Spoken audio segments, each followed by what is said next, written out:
Ladies and gentlemen, welcome to the second edition of the Bitcoin SV Business Show. As you could probably tell, I'm very, very excited right now because I have one of my favorite entrepreneurs in the entire Bitcoin SV and Bitcoin space in general. We have Lorien Gamaroff, who's actually going to agree to talk business with us all day today. Lorien, good morning. Looks like morning over there. Good morning. Thanks for joining us. How are you? Very well, Trump. Thanks so much for having me. It's a great show. You're most welcome. This is a spin-off show that I've done on myself called the Bitcoin SV Business Show, where I talk about business and entrepreneurship only. So it's not quite the same flavor as what I used to do in the past. I'm trying to show people my business side now and what I'm really interested in. So I'm so excited to have you here today. And I believe you're going to start off with a little tour of the Centbee office. Is that right? Yeah, so I'm at Centbee right now. It's 2 o'clock in the afternoon. Nice. Before we do that, I wanted to just mention, though, that I'm so glad you're doing this show because, a lot of people still out there think of this space as this investment space, where you're buying assets and you're investing and so on. The whole business side of it has been lost, especially when it comes to all these other cryptos that are pretending to be Bitcoin, because they don't have any business use cases. And Bitcoin, the original Bitcoin SV, that's what it's all about. It's about bringing businesses on board and trying to grow this thing to encompass the world. Yeah, Lorien, I couldn't agree more. So thank you for saying that, because I saw a gap in the market there where, like you've just said, people are not thinking business enough. I want to encourage people out there to start businesses, to look at businesses, to research businesses, and to see the business potential, especially in the jurisdiction which you live in. And that's part of the reason why I'm so excited today. So I'm glad you've seen that, because yeah, it's needed. We need a business show for business people, 100%, and that's my job. Yeah, so let me quickly tell you about Centbee. I'm in a sound-proof little box that we always sit in when we want to talk loudly. But I'll take you through and I'll show you, I'll introduce you to some of the guys here. Yes, please, yes. So we are, we're growing. At the moment, most people only know us because of our wallet. Yeah. But we have several other Bitcoin-related products that are in development. Some are being piloted. And so, our team is bigger than you would expect. Right. Because, we have these 4 or 5 different things going on. And I think that over the next few months, we'll certainly be publicizing it. Yes. But we operate right now, a lot of the products we're building are African products. Yep. Because, we, for years, since I got involved with Bitcoin, I've always believed, and it was somewhat of a cliche, that Bitcoin would rise in Africa. And I've always felt that very strongly. Yes. So, we have... Yeah, so we've got some very African-specific products, although that we could certainly bring them around the world. We're very happy to be here. So I'm going to quickly show you. I'll take a quick tour. Thank you so much. Talk too loudly. Thank you. Busy. Yeah. So does anyone do any rapping or any music in your sound booth, or is it strictly business? I would say they do. So let's just get through here. I want to show you the core team at the moment. All right, Angus, you're on the Bitcoin SV Business Show. I'm sure you know this guy. Angus, you've seen him around? Yes. Angus is your right-hand man, and I've seen Angus in all of your tweets and all sorts. Yeah, lovely to meet you, Angus. It's this Bitcoin tramp speaking. Yes, Angus is definitely the business side of things, and a lot more sensible than the rest of us. What a pleasure. Yeah, brilliant. Yes. And then here we've got a bunch of other guys. We've got Quentin over there, Dev. Hey, everybody. We've got Rob. Rob is actually doing a lot of our finances, and there's Toby over there. So you can see that everyone's working hard. I'm glad to see it, guys. Thank you very much. Excellent.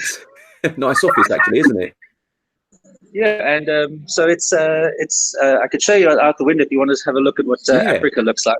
Yeah, please, yeah. But what area is this office? I did look at your address, but yeah. So we are basically in the district, which is the banking and finance district, pretty much of South Africa. It's like the kind of Canary Wharf if you're in London. Oh, amazing! And look at that. So we basically are surrounded by a lot of banks and so on. We're in quite a big banking building, and in fact the offices that we have are hosted by a large banking organization, and then what they do is they seeking out interesting startups in the fintech space that could become significant and disruptive. And then if they like what we're doing, then they want to be the first to be able to perhaps take equity or be involved in some kind of growth investment fund. So we can't blame them, really. It's a good area, exciting area. I think so. I think, a lot of, for the last few years, that whole hype around blockchain being disruptive to banks, especially in South Africa, has been very interesting to the banking sector. I think that they haven't seen it so much as a threat, more as an opportunity. And so what they're doing is they do host quite a number of blockchain financial technology startups. Because if there is any truth to the whole idea that Bitcoin will be this new payment infrastructure, then they want to try and get a piece of that action. So the environment here is very positive. I think also because, for years I've been involved in the blockchain Bitcoin space almost since the very beginning. And I founded a company prior to Centbee, which was called Banky Moon. With that, I spent a lot of time at the central bank here with government, with the tax authorities, trying to explain to them that Bitcoin wasn't anonymous and it could be regulated. And that really laid the groundwork for what we're now doing with Centbee, because they are very open and friendly to us. They're allowing us to create these products. They're quite excited to see how it pans out. What a breath of fresh air. And Lorien, can I just say, when I went through your 671 tweets last night, there's a very, very strong message about how strongly you feel about business and commerce in Africa and Bitcoin as a payment system in Africa as well. That message has been very, very consistent, to be fair. And it also looks like you're speaking to people on a macroeconomic level as well. So it looks like you're a very well-connected person. Is that right? Well, that's how I came into the sector. It was all about workshopping and providing educational material and doing educational seminars to big corporates, big banks, big finance, government, and so on. So for years I've been the kind of face of blockchain and Bitcoin on the continent. And also around the world, where people have wanted an African perspective, and obviously there weren't too many people in Africa who could actually present and discuss these topics. But also, when you say global macroeconomic, of course there's a macroeconomic consideration here. I think that central banking, at least the way they create fiat currencies, there's a far better way. I always felt like Bitcoin could be, the answer to that. But I'm certainly not going to come in as a disruptor and somebody who wants to just burn everything down. I believe that the only way this is going to succeed is if we embrace the regulators and we bring them in, make them feel comfortable and not afraid. Well, what I wanted to ask you, Lorien, was I've been watching some of these speeches over the last few days as well, after we knew we were going to do this talk and stuff. And I've got to say, your public speaking is absolutely on point. Where did you learn all this public speaking, if you learned it? And how long have you been doing it for?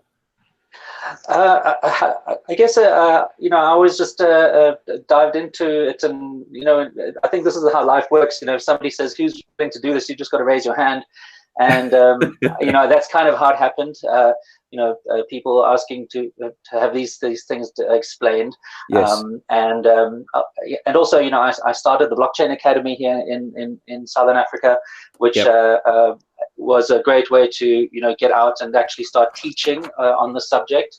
So I've always seen how difficult these subjects are to get across to people, and I've always tried to make it a point to be as clear and as explanatory as possible without trying to confuse people with jargon and all that sort of thing. So, this is a very important thing. There's so much FUD out there and so much misinformation that, you really have to try and get down to the real truth of the matter and to try and put it across in the simplest possible form. Yeah, well, here's another question for you then, Lorien, on the subject of what you've just said there. When I'm looking back through your history, I can see someone who appears to understand the white paper very early on. Is that the case? How is your understanding of the white paper now compared to, say, 2014? Well, to be honest, I've been learning every single day since, and Wow. I have to admit that there have been people that have definitely helped me. Guys like Ryan X. Charles and obviously Craig Wright. When Craig Wright came onto the scene and started talking about Bitcoin, there was a lot of things that I just didn't get, and I was also kind of swept along by that sort of idea that we have something that can, tear apart the whole central banking scheme and can bring a whole new thing to it. So you have that kind of naive sort of revolutionary streak, and you see it happen with these guys like from the BTC camp and all that. They go all the way where they almost tend to anarchy.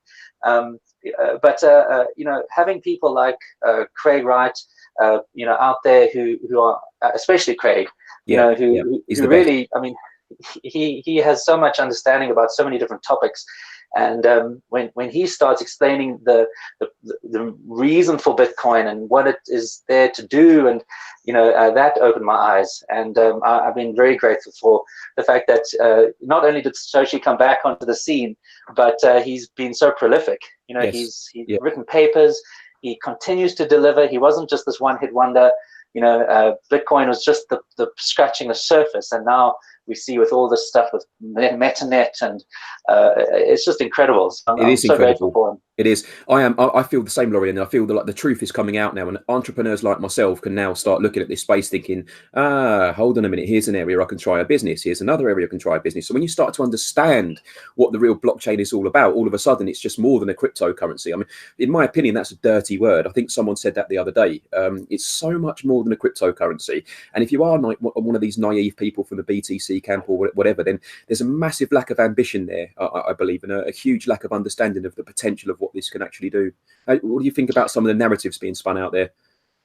Yes, I mean, there's a few misdirections. I think the first misdirection has always been, Bitcoin can't scale. People just not realizing that technology and innovation constantly drives for scale. There's always new ways of doing things.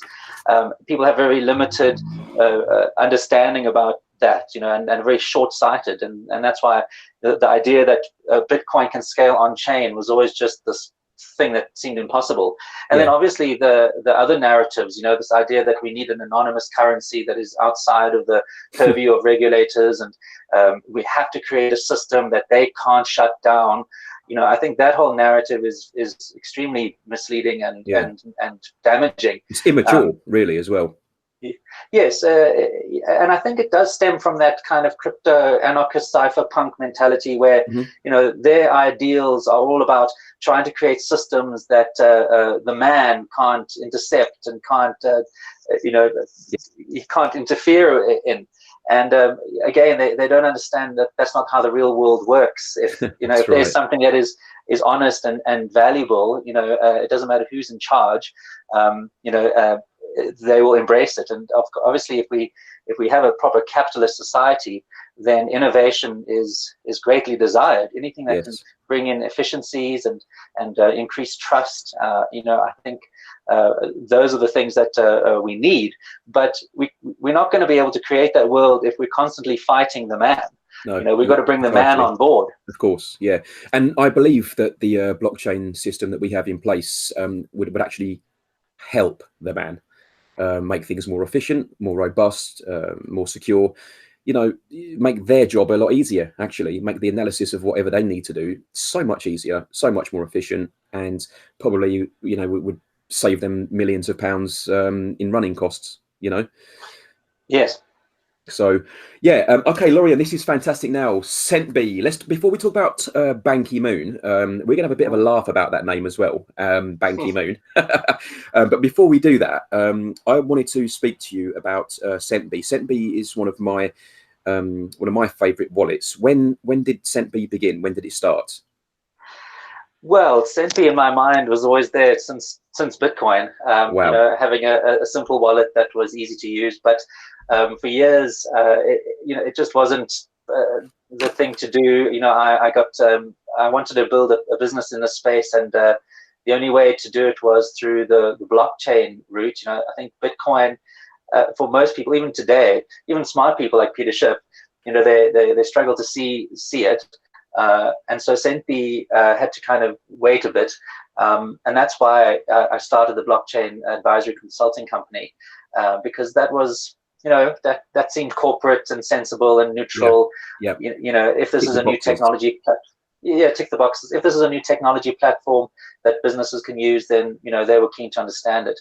And then about 2.5 years ago, 2 years ago, started actually working on the prototype of Centbee. I got really tired of actually just sort of focusing on blockchain, and it wasn't. I couldn't focus on Bitcoin because they had all these other blockchains, and companies like IBM were bringing out Hyperledger, and that's what corporates were interested in. And I've always been in love with Bitcoin. It was always around what Bitcoin was, and Bitcoin, the everything that was Bitcoin. So I was always greatly desiring to just leave all that behind and start working on a Bitcoin wallet. And then 2.5 years ago, I just thought, well, that's it. I'm going to do that. And started building out the prototype of Centbee. So it's been about 2.5 years. And then about a year and a half ago, I met up with Angus. He's very interesting himself. He has a long history in digital currency.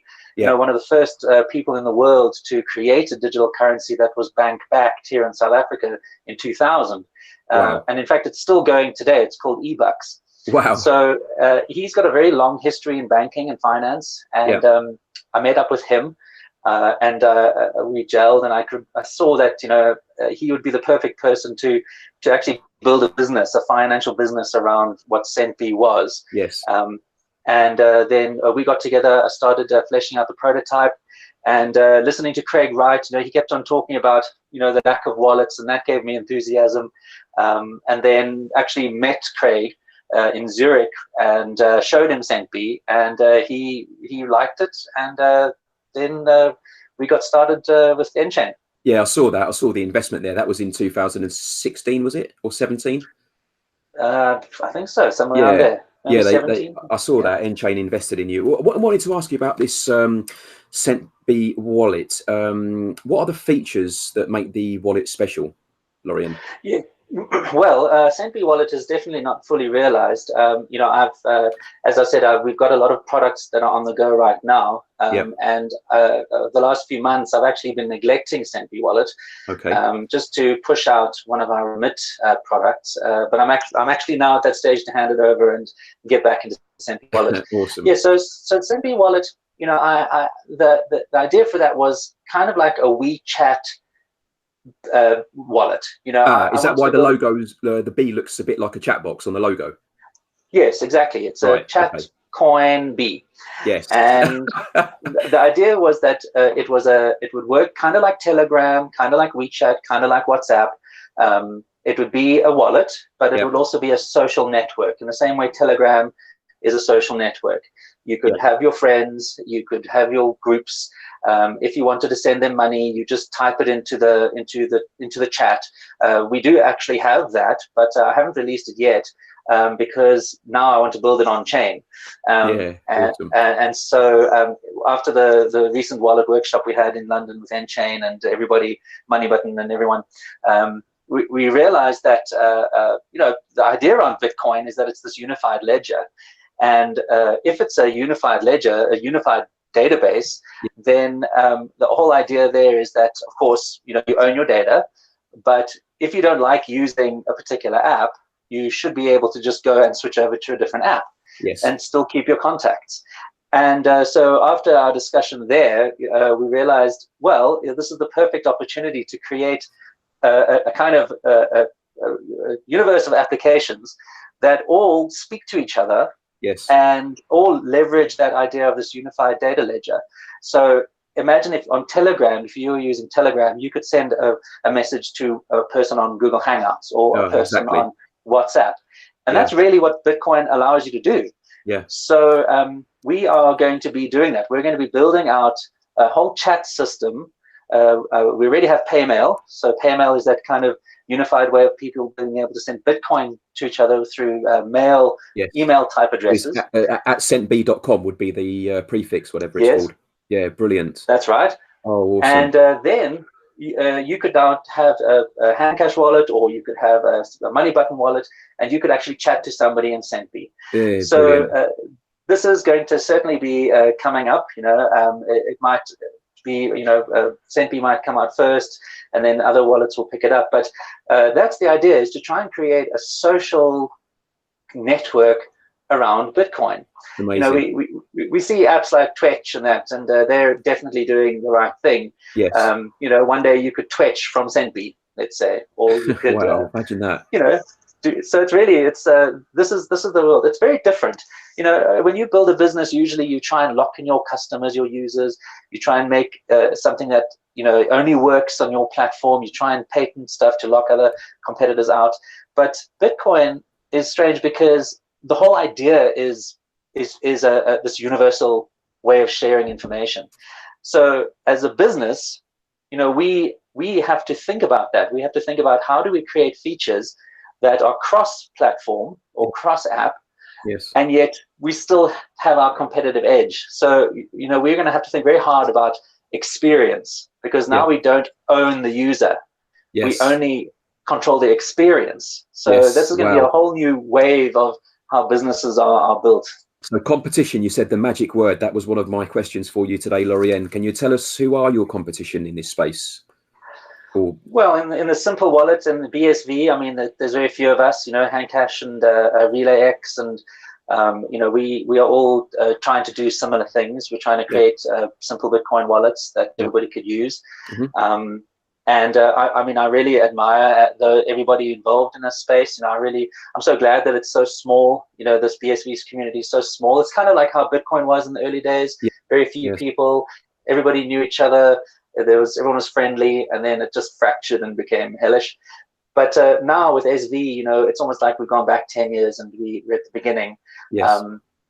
We get to know each other, even though hopefully one day we'll all be massive businesses all competing, cutthroat and all that. That's the way I think it will go, yeah. Hopefully we still remember, the early days, and we have our relationships. And, I think that it's great that we get to hang out and be together. And, one day when we are hugely successful, we could still be friends. Yeah. So, but I'm an entrepreneur, and I love competition. It's nice when you have, somebody out there, that you have to race against, and I love it. Be better than. Correct. So that really motivates me. Yeah, well, that's fantastic. So we're saying that your competition at the moment is, sort of the wallets within the BSV space. That makes sense. There's some great wallets out there. Very glad to hear of these future plans coming on to Centbee. Can you tell us a little bit about the issues that African people have with regards to financial services, please, Lorien? Yes, so South Africa is unique because we're probably the most advanced and most developed country on the continent. But as for the rest of the continent, financial services are sort of limited. I mean, a lot of people are using things like what's called mobile money, which a company will provide to them through their mobile phones.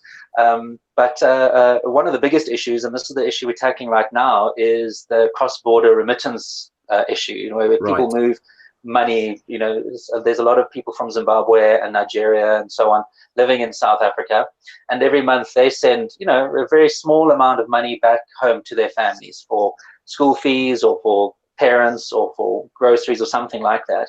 Yes. And Africa is notorious because it has the most expensive corridors to move money through in the whole world. People could easily pay 15, 20, 25%, and also use a lot of informal channels, like, giving somebody a suitcase of money and then sending it across the border in a suitcase, in a taxi, and then the taxi gets pulled over, customs nabs them, and all the money's gone. Yeah. So, it's very difficult and expensive and inconvenient to move money cross-border. So, Lorien, what we're saying is that the financial services are in fact there, but it's a case of the people don't really have access to them because they can't afford to use them. Is that? Not necessarily. In South Africa, we are quite. There's a lot of good financial services here. We do have banks and a very good. It functions very well. Yeah. But basically, the rest of the continent is far behind. Some of them banking services are non-existent. financial services non-existent. So there's a huge opportunity, obviously, to bring Bitcoin as a payment system throughout the continent. But it's the thing we're tackling at the moment is just how to move money cross-border. Yeah. And that's always been another cliche about Bitcoin. Bitcoin is fantastic for moving money cross-border, but no one's really tried to leverage it. For all sorts of reasons, regulatory reasons, but also technical reasons. We've been building up all our capabilities bit by bit. Yeah. And one of the most important capabilities, if you want people to be able to move money cross-border using Bitcoin, is you have to give them an on-ramp to get the Bitcoin. And we created what we call a voucher program, but it's more like a sort of barcode that gets generated in Centbee wallet. And how many stations is that in? Because I read quite an extortionate number of stations this has managed to get in Africa. How many stations are we looking at now? Well, it's more sort of like retail lanes. So we have it must be hundreds of thousands of lanes that are available at all sorts of retail. So it's at it's all the major retails in the country. Every franchise retailer that exists just about has the ability to sell Bitcoin to customers. Wow. We've got, if you just look at Centbee map, if you ever just go to South Africa and you just kind of cruise around, you can see that there isn't, the only places that you won't be able to buy Bitcoin at your local store in the areas that are really not that populated, like very wild and so on. Yeah. So we've been able to blanket this entire country with the ability for people to buy Bitcoin at their local grocery store or their local clothing store, local liquor store. There's gas stations, petrol stations up throughout the country. So the one thing we've solved, without a doubt, is the ability for somebody to go and get Bitcoin SV down any street that they might live in. Absolutely amazing, that. And that is now a major component to getting our cross-border remittance product working, because now they can go into those stores, any store, any of these clothing stores or liquor stores or whatever. Yep. They can then purchase the Bitcoin, and then what we do is we allow them to move it to our partners in those different countries, and then we cash out to the recipient. Either we deposit into their bank account or we pay out to mobile money. Yeah. So the biggest issue really was how do you get people in, the onboarding issue. I agree. And then how do you get people out? Yeah. And luckily we've managed to solve the sort of last mile. That's amazing. That's fantastic, Lorien. Congratulations on that, because I suppose in that particular instance there, if somebody wants to just send the money and they want to receive it in their local currency, there you have it. What a great idea. And looking at some of the costs of the banks over there of sending cross-border payments in Africa, it's extortionate. Yes, exactly. So we're going to crush the competition. Yeah. Guys like MoneyGram and Western Union, they totally milk all their customers. Very expensive. We're going to come and sledgehammer them all. So we're super excited about that. Yeah. In fact, what we're doing right now is we're just piloting that out with our first corridor, which is Nigeria. So that's the thing that and that's also a revenue product for us, because at the moment Centbee Wallet, Centbee Wallet, the end goal for Centbee Wallet is to provide other things in the wallet, the ability to purchase gift cards and electricity and airtime and so on. So those will be, a revenue stream for us. But right now, our biggest revenue stream will come from the cross-border product, because that's just such a, there's just such a great demand, and there's just so much money that moves cross-border throughout the continent. And can I ask, Lorien, have XRP stuck their noses in around here? Because they seem to be shouting this cross-border payment situation, don't they? Have they stuck their noses in around here? Yes, especially in South Africa. The three biggest cryptos are XRP, Monero. Monero, sure. Monero, we've got Fluffy Pony from South Africa, but Ethereum is huge here. Right. And you can see why, because there's a lot of corporate interest in blockchain and Ethereum. Everyone always buys the whole thing that Ethereum is Turing complete, and you can have smart contracts and all that. So a lot of corporates are investing in teams and startups that are pushing Ethereum. So unfortunately, do they realize it doesn't scale? Well, you know what? Everyone's always hopeful. You know, they always think, well, don't worry, and, you know, the next innovation will come along and solve all the problems. But I think that's wishful thinking. In my opinion, just to give you my take on that, Lorien, I mean, the difference in life experience between Dr. Wright and Vitalik Buterin is evident in the two protocols that they have given to the public there. You can just clearly see that whoever's designed the Bitcoin, and Satoshi Nakamoto, has had a wealth of experience in the world, whereas for me, Vitalik, he's a young lad. He's got talent. You know, he's young, very young. He's probably a good 15 years younger than myself. Not that that should matter, but you know, I'm sure to have a proper Bitcoin, it would appear to me that you need life experience as well. Otherwise, you're not going to see the bigger picture. You know. Oh, absolutely. I think that, and that's what Craig Wright really does bring. You know, all this wealth about this understanding of law. You know, the legal systems. You know, that has been probably the biggest thing I think that people are starting to get now. That, you know, you can't have an anonymous blockchain or something that you can't have KYC. You know your customer rules applied. Anybody trying to bring in privacy, at least that's what they call it, but it's an anonymity. They just don't get that that's never going to be allowed. And you know, I do so much work with the regulators here that, you know, the question of Monero doesn't even come up because it's just a foregone conclusion that that's never going to fly.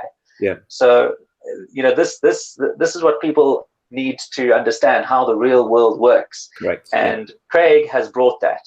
And guys like Vitalik, they, you know, and all the people who are inspired by him don't get that. They don't understand how the real world works. They think that they're creating a new world here. And again, it's that sort of immature sense of, you know, when you're young, that you can change the world and shape it in the image that you believe is right, but you don't realize that there's a lot of momentum that you can't just eradicate. And there's a lot of strong people out there that won't be elbowed out of the way as well, including a lot of governments. Yeah, exactly. Yeah. So working with them, like what you're doing, what your business is doing, is definitely the way forward, and what the Craig Wright has been saying recently as well. Now, what I wanted to ask, Lorien, who is using Centbee? Where's the demographics? Can you tell us any sort of demographics on who's using Centbee? Yeah, we've got very strange demographics. You know, in fact, our biggest country now, in fact, the last time I checked, which was probably about a week ago, is Laos. We've Laos. Laos. Yes, Laos. Right. Yes, well, we've got a ton of people there, but we've got a ton of people in the strangest countries. You know, I know another big country is Turkey. Indonesia. There's a lot of people in Indonesian countries. So it's we have a lot of emerging economies, and that's great for us because, you know, that's what we really like. Obviously, there's a lot of people in the US, but it's those emerging economy countries that when I see them coming up on the heat map, you know, I really like that. You know, because exciting. that to me is, you know, where this is going to happen. Yeah. You know, they're all excited about a digital payment method. They're all excited about being able to move money to their relatives. You know, it's just it really makes me happy when I see that. And that's nice as well because, you know, a lot of people look at social media like Twitter and they think that's the Bitcoin universe. And if you are hated on Twitter, or if if people, you know, call you out for being foolish on Twitter, everyone thinks that's the universe, and they kind of can really be hurt and damaged by how social media, you know, will treat them. But that's not the universe. No. That's not the world. The rest of the world aren't on Twitter, and they are using the app in the way that, you know, that it is meant to be used. They don't care about the Bitcoin, you know, core wanting to have maximum decentralization so they can be censorship resistant. So they don't care about any of that stuff. They want to know, is it cheap and is it reliable and will it get there? Is it easy? Is it convenient? Done. They're sold. Well, and sorry. I mean, what I was going to say, in countries like England, where I live, perhaps there isn't as much as a need for Bitcoin at the moment compared to places like emerging countries, like you say. So I potentially think that there could be a huge takeoff in emerging countries in terms of business and Bitcoin. And, once people start understanding it, which is why I wanted to speak to you, because without people like yourself going out there and explaining things in layman's terms, it's hard to spark the imagination of these people, isn't it? And get them to understand the potential of the freedom and the control that they could have, So it'd be great to see some of that coming through. Yeah. Yes, and also another thing that we are now needing to do. It's not so much about why Bitcoin is useful. It's now about how to spot scams. Yeah. A lot of people are really getting ripped off because they're being promised great returns and so on. And we've had a few here in the country because South Africans love Bitcoin. In fact, there's a statistic. I think. We per the population or something, South Africa is #1 in the world in terms of Bitcoin interest. Goodness me! Wow. We now see that that there are a lot of opportunists are coming in and trying to rip people off. Saying, look, invest in my scheme and I'll give you all these great returns. Yeah. There was this one incident that happened just a few days ago where some scammer had his house burned down because people wanted their money back. So this is still an important thing. The more people hear about Bitcoin, the more they're going to get duped by scammers. And it's so important to try and tell people, look, this is not about investing. Yes. You put your money in here, it's you could lose it. It's about cash. It's about spending. It's about sending money to your relatives. So that's a big exercise that we're going to be doing a lot more work on as well. And can you explain to our viewers what a 419 scammer is? Okay, so that's I think that's a Nigerian thing. I think Nigerian they made that famous where they send you an email. They say, look, we need to move money. Yeah. We need a temporary bank account. Just give us your details. We'll send you some money. Something like that. That's brilliant. Or wait, no, you send us money and then we'll send you, $1 million.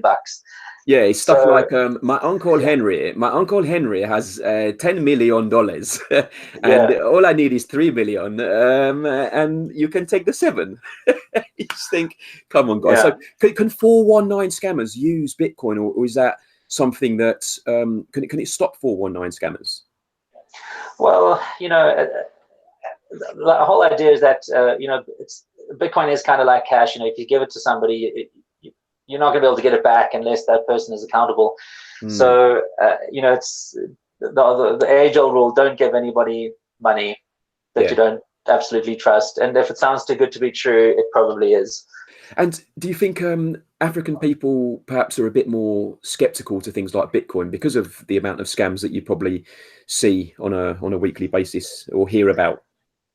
No, I think it's the opposite. I think in Africa, we saw Zimbabwe, collapse, and then there's other countries. I mean, inflation isn't.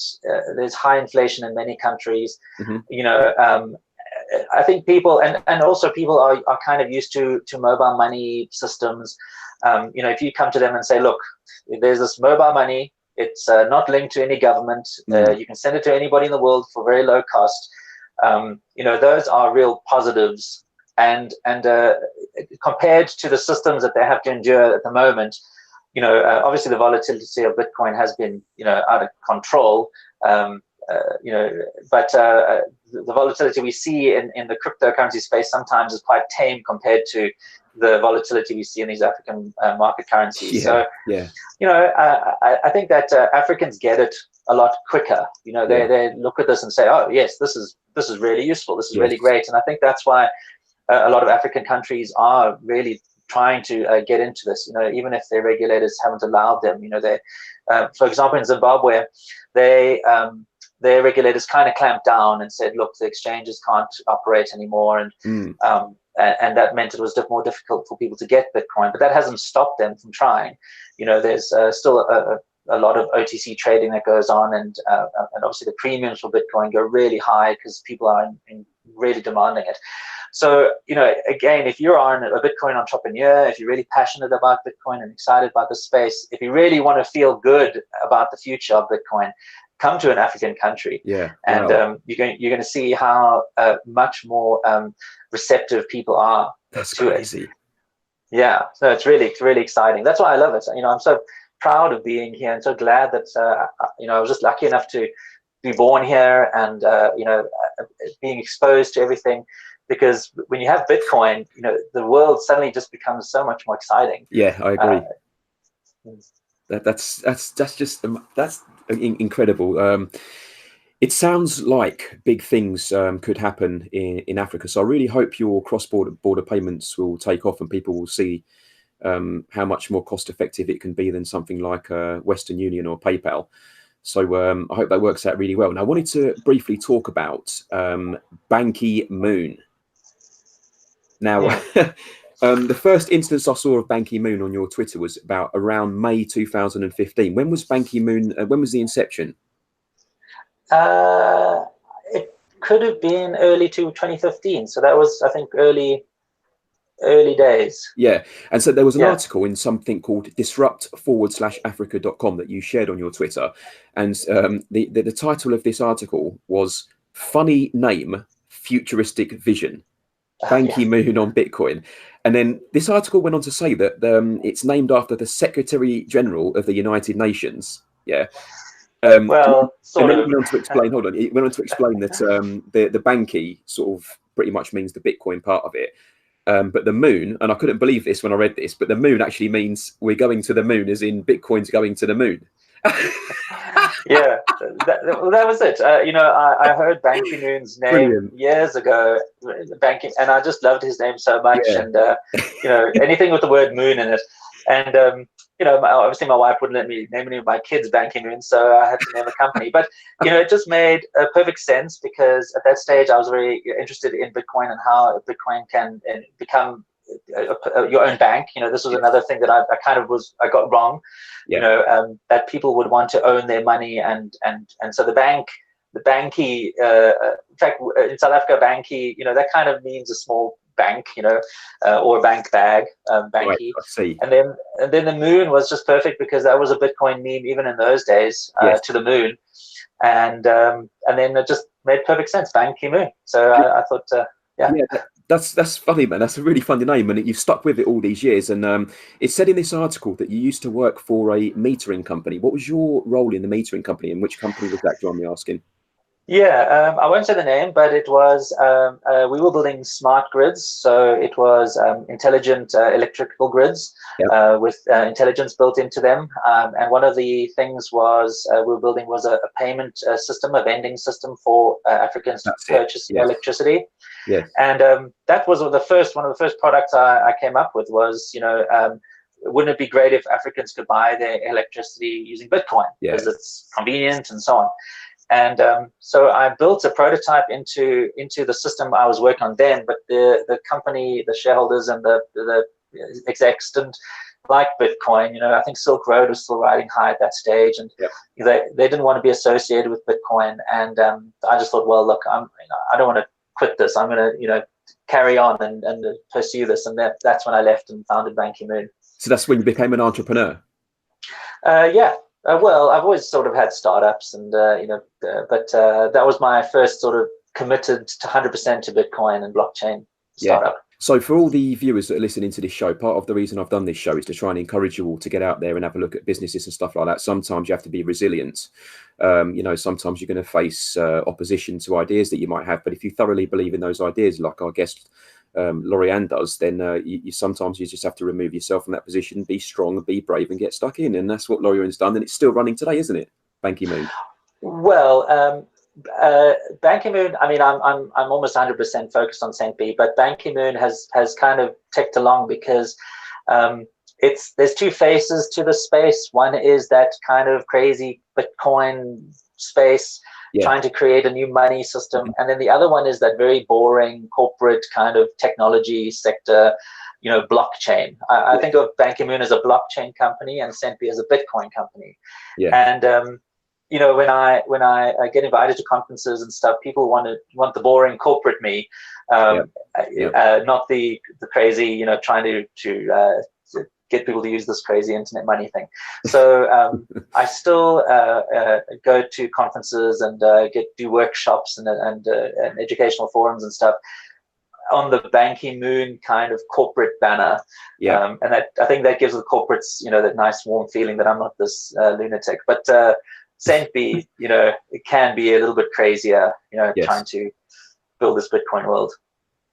So with Ban Ki-moon, it looks like you invest in projects as well, though, from what I could see. You're doing community work, is that right? Or you have done community work? Yeah, so I mean, that's always been something that I've been very passionate about, obviously uplifting communities and so on. And one of the things I came up with when we were building our electrical payment system was, hey, well, now it's easy for foreign donors to be able to fund the causes they believe in directly without having to go through middlemen, organizations that take their cut and distribute the funds in ways you might not expect. So I thought, well, this is perfect. Let's go and put a blockchain, a Bitcoin meter into a school. And that means if you want to donate energy to that school, you could just go and top up the meter. And that is amazing. Yeah, so that is amazing. Is that still going on? Is that still working now? And have you had success stories from that, Lorien? Well, I haven't had the opportunity really to fledge out the project. It does take a lot of time. And what I decided, I think also when I created it, it was kind of ahead of its time. I think what you need to do is first create a world where people have Bitcoin and then they can donate it. So what happened was Centbee, I feel like Centbee is taking everything back a bit, trying to build out the ecosystem so people can easily get Bitcoin and hold Bitcoin and then spend it. And then they could be motivated to be able to, send a few pennies, to a meter somewhere in some school. So in the future, that's on the future. Now, sticking with going back to Centbee then for a moment, how could a small business a small business person or an entrepreneur in somewhere like Africa use Centbee to their advantage as a business? Well, we've got our Centbee POS. We've got the ability for people to accept Bitcoin as payments. It's kind of like a BitPay POS or a POP POS.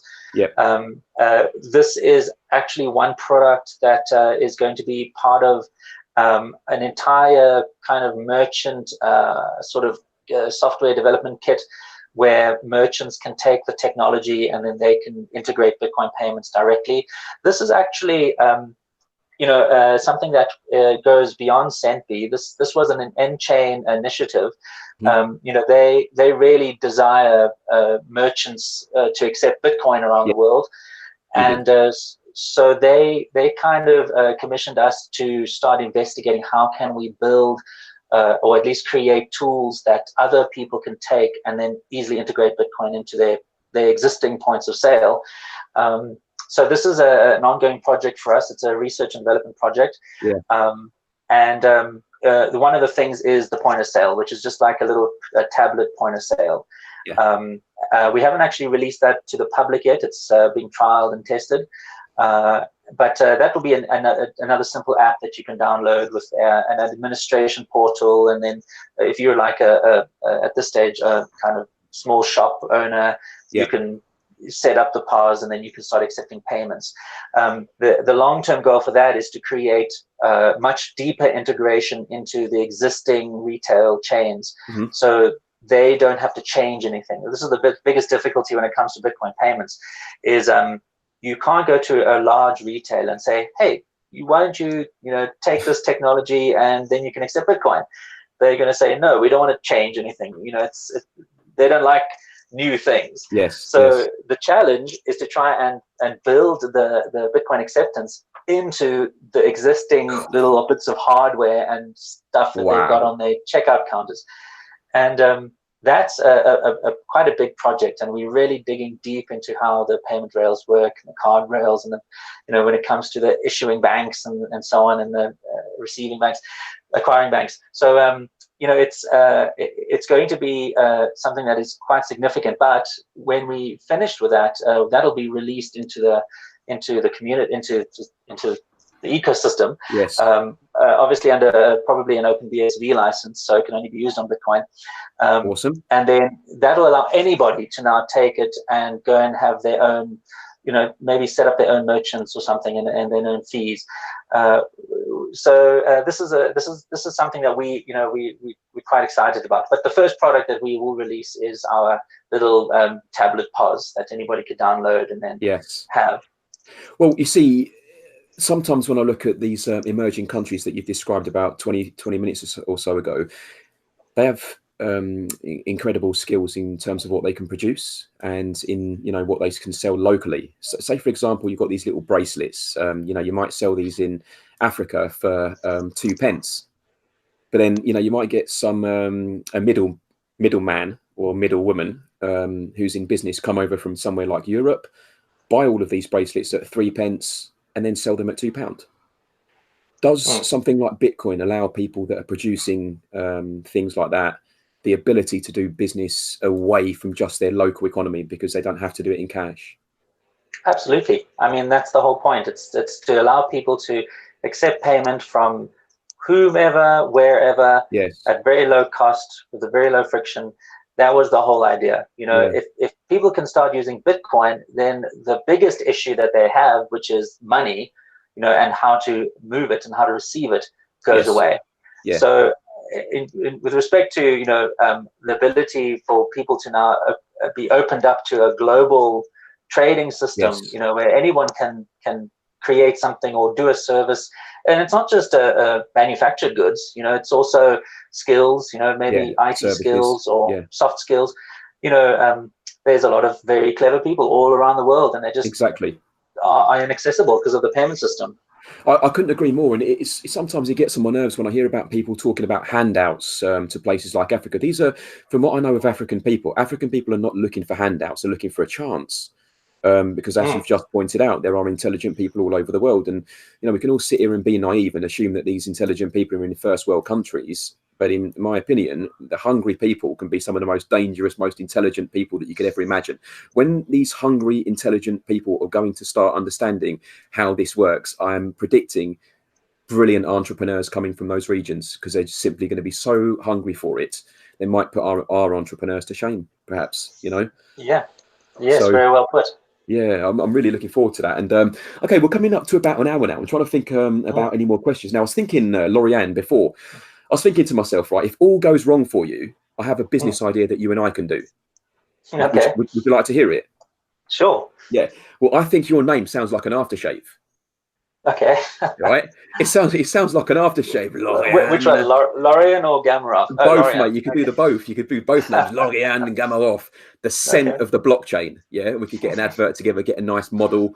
Doing the 10,000 meter gaze, a little spray of the magic blockchain spray. So that's an idea I had for you, if all else fails. And also, I wanted to say to you before we put a close to this, Lorien, I believe that the work you're doing in Africa is it's absolutely amazing.